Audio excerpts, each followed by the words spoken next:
2021 has just flown by, hasn't it? It's hard to believe we are already 1 month away from Christmas. And while some people have already gotten their lights up, their trees up, tomorrow even more people will be picking them out.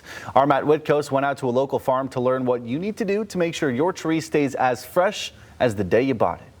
We're here at Hart Christmas Tree Farms, where there are plenty of trees to pick out here.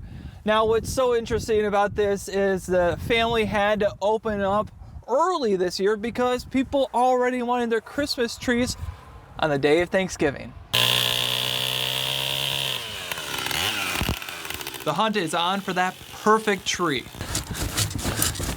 This Rockford Tree Farm started allowing people to cut down trees several days ago after so many requests. Yeah, the rain's been excellent. It's been an excellent fall for trees with all the rain. Again, they've really absorbed a lot of water and have real good color this year from the moisture. So.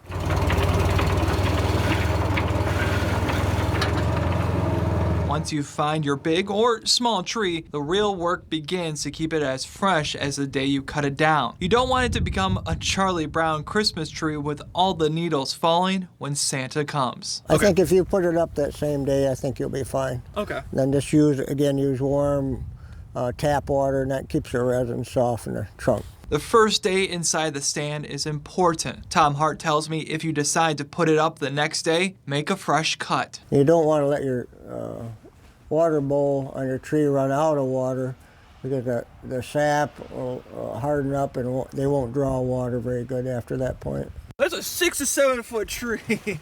How much water would this tree need?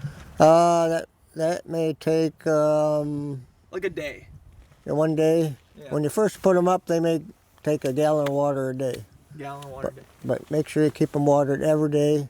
Keep them away out of a southern exposed window where sun can shine through the glass. Okay. And dry the tree out. And also you want to keep them away from any heat sources, any forced air heat, air ducts, or fireplaces.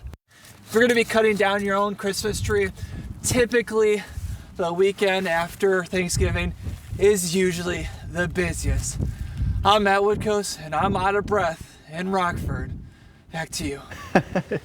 Making me out of breath just watching you, Matt. I think you need to go take a puff of my inhaler.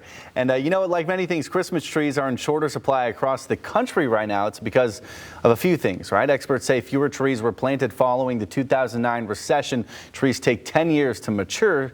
There are also supply chain issues and fewer truck drivers. And they say it's important to note that fake ones are also in shorter supply this year, and that overall both versions could be a bit more expensive. They also recommend getting them early, of course.